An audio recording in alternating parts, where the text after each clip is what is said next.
સહજાનંદ સ્વામી મહારાજની જય. હરે કૃષ્ણ મહારાજની જય. સ્વામિનારાયણ ભગવાનની જય. નીલકંઠ પ્રભુની જય. સ્વામિનારાયણ હરે સ્વામિનારાયણ હે. વચનામૃત 20 ગઢડા અંતિમનો. સ્વભાવ, પ્રકૃતિ અને વાસનાનું.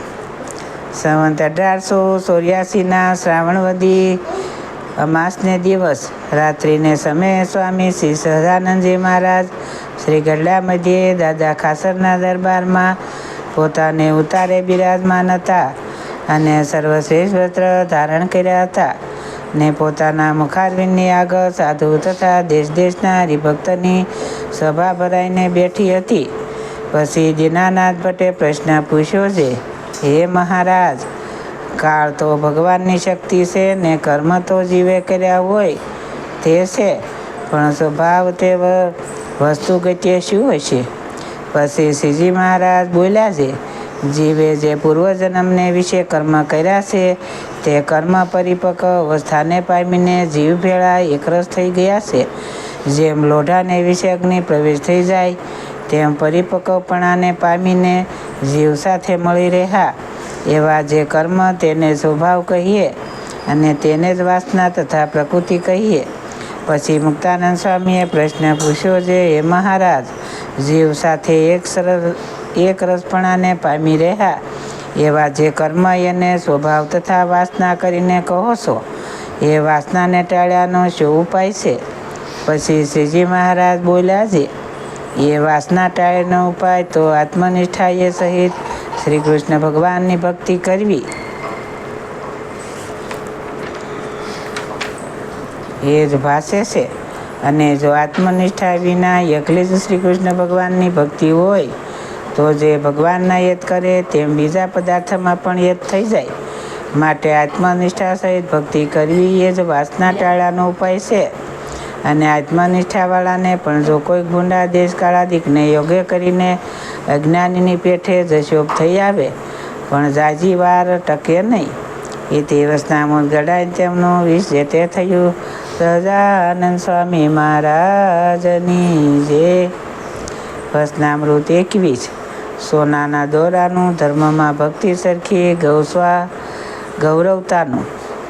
સંવત 1876ના ભાદરવા સુધી 9મીને દિવસ સ્વામી શ્રી સહજાનંદજી મહારાજ શ્રી ગઢડા મધ્યે દાદા ખાસરના દરબારમાં આથમણે દ્વાર ઓરડાની ઓસરીએ ઢોલિયા પર ગાદી તક્યા નખાવીને બિરાજમાન હતા અને સર્વશ્રેષ્ઠ વસ્ત્ર ધારણ કર્યા હતા અને કંઠને વિશે ચમેલીના પુષ્પનાર બિરાજમાન હતા ને પોતાના મુખારવિંદની આગળ મુનિમંડળ સમસ્ત તથા દેશ દેશના હરિભક્તની સભા ભરાઈને બેઠી હતી. પછી શ્રીજી મહારાજે ગોપાળાનંદ સ્વામીને શુકમુનિને પ્રશ્ન ઉત્તર કરવાની આજ્ઞા કરી. પછી શુકમુનિએ ગોપાળાનંદ સ્વામીને પ્રશ્ન પૂછ્યો, જે ભગવાનની જે ભક્તિ છે તેણે કરીને જીવ ભગવાનની માયાને તરે છે ને અક્ષરધામને પામે છે, અને જે ધર્મ છે તેણે કરીને તો દેવલોકની પ્રાપ્તિ થાય છે.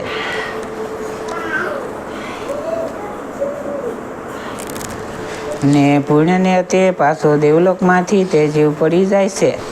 અને ભગવાનના જે અવતાર થાય છે તે તો જ્યારે જ્યારે ધર્મની જ્ઞાની થાય છે ત્યારે ત્યારે તે ધર્મ સ્થાપન કરવાને અર્થે થાય છે, પણ ભક્તિના સ્થાપને અર્થે થતા નથી. અને જે પ્રાપ્તિ ભક્તિ વતે થાય છે તે પ્રાપ્તિ ધર્મ કરીને જણાતી નથી. માટે ભક્તિ સરખી કે પ્રકારે ધર્મમાં મોટાઈ આવે એ પ્રશ્ન છે. પછી ગોપાળાનંદ સ્વામીએ પ્રશ્નનો ઉત્તર કરવા માંડ્યો. તે જે વાત કરી તેમાં ધર્મ ને ભક્તિના અંગરૂપ થઈ જાય, પણ કોઈ રીતે ભક્તિ સરખું ધર્મમાં ગૌરવ આવે નહીં.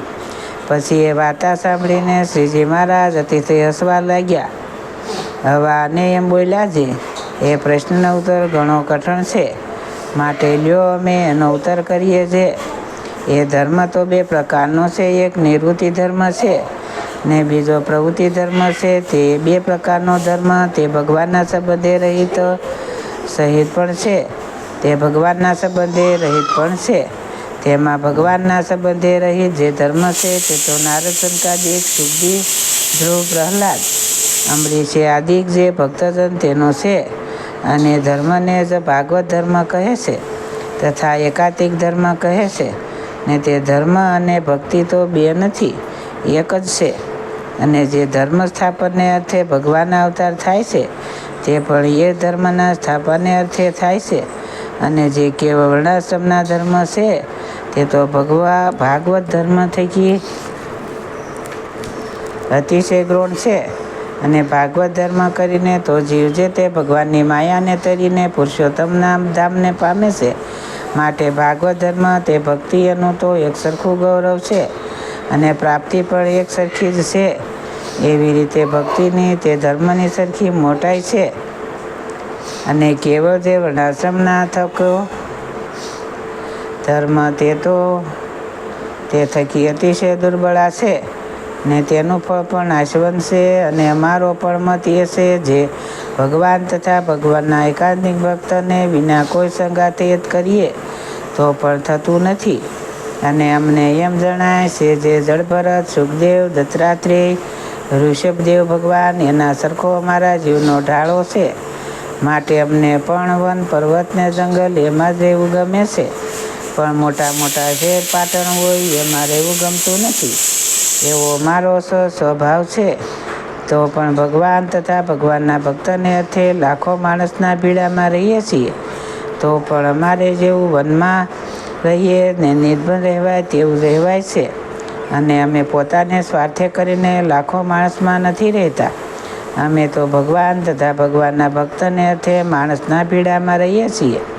અને ભગવાનના ભક્તને અર્થે ગમે તેટલી પ્રવૃત્તિ કરવી પડે તો પણ એને અમે નિવૃત્તિ જાણીએ છીએ.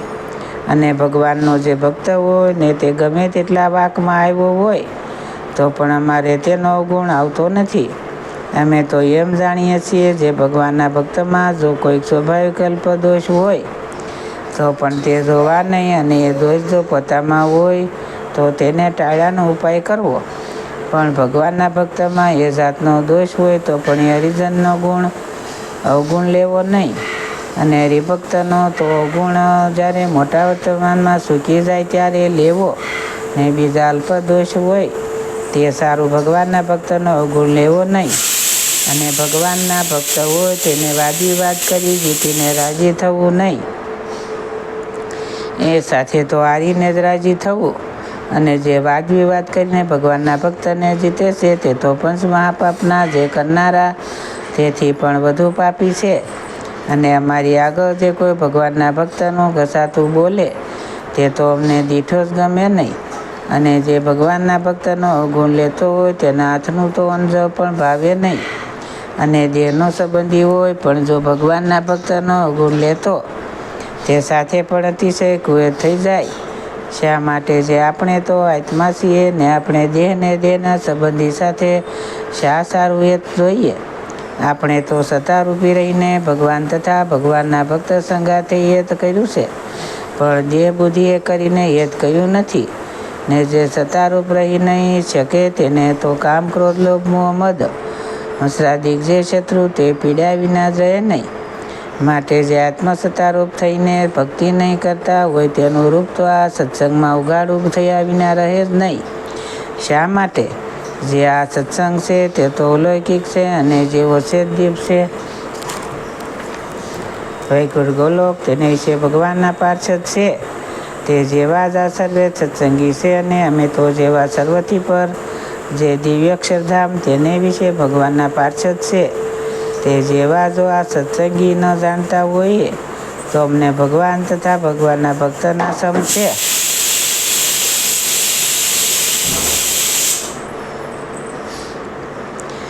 અને જેને જ્ઞાન વૈરાગ ધર્મ તે ભક્તિ અતિશય દ્રઢ નહીં હોય તે તો એમ તે જોતા ઢીલા પડ્યા જાતા ઢીલો પડ્યા વિના નહીં જ રહે. જેમ મીણે પાયેલ દોરો હોય અને શિયાળામાં તે ચોમાસામાં તો અકળ રહે પણ જ્યારે ઉનાળો આવે ત્યારે જરૂર ઢીલો થઈ જાય. તેમ અહીંયા હરિભક્તને સર્વે પ્રકારે સુખ રહે ને સત્સંગમાં પણ સન્માન થતું રહે તે રૂપ જે ચોમાસું ને શિયાળો તેમાં તો જ્ઞાન વૈરાગ ધર્મ ને ભક્તિ તે સુધા આકરા જણાય. પણ જ્યારે સત્સંગમાં અપમાન થાય ને દેહે કરીને પણ દુઃખી થાય તે રૂપ જે ઉનાળો તેમાં તો જ્ઞાન વૈરાગ ધર્મ ને ભક્તિ તે મીણે પાયેલ દોરાની પેઠે ઢીલા થઈ જાય. તો પણ અમે તો તેનો ત્યાગ કરતા નથી, પણ એ જેની મેળે મનમાં હોશિયાળો થઈને સત્સંગમાંથી પાછો હઠવી જાય છે, પછી તે સત્સંગી કહેવાતો હોય તો પણ તેને અંતરે સત્સંગ સંબંધી સુખ ન રહે. માટે સત્સંગ કરવો તે તો આત્મસત્તારૂપ થઈને અતિ દૃઢપણે કરવો, પણ દેહ થતાં દેહના સંબંધી તે સંઘાતે જ રહી જાય એવો સત્સંગ કરવો નહીં. જેમ સોનાનો દોરો કર્યો હોય તે સહ્ય ઋતુમાં સરખો રહે, પણ ઉનાળાને તાપે કરીને ઢીલો થાય નહીં. તેમ જેનો દ્રઢ સત્સંગ હોય તેને ગમે તેવા દુઃખ આવી પડે તથા ગમે તેટલું સત્સંગમાં અપમાન થાય પણ તેનું કોઈ રીતે સત્સંગમાંથી મન પાછું હઠે નહીં. એવા જે દ્રઢ સત્સંગી વૈષ્ણવ છે તે જ અમારે તો સગા વાલા છે ને તે જ અમારી અનાજ છે ને આ દેહે કરીને પણ એવા વૈષ્ણવ ભેળું જ રહેવું છે ને શ્રી કૃષ્ણ ભગવાનના ધામમાં પણ એવા વૈષ્ણવ ભેળું જ રહેવું છે એમ અમારો નિશ્ચય છે અને તમારે પણ તેમ જ નિશ્ચય રાખવો જોઈએ. શા માટે? જે તમે સર્વે અમારે અક્ષિત થયા છો માટે અમારે તમને હિતની વાત હોય તે કહેવી જોઈએ ને મિત્ર પણ તેને જાણવો. જે પોતાના હિતની વાત હોય તે દુઃખ લગાડીને પણ કહે એ જ મિત્રનું લક્ષણ છે, તે સમજી રાખજો. ઇતિ વચનામૃત ગણાઈને તેમનું 21મું જે તે થયું. સહજાનંદ સ્વામી મહારાજની જય. સૌને મારા દાદાથી જય સ્વામિનારાયણ.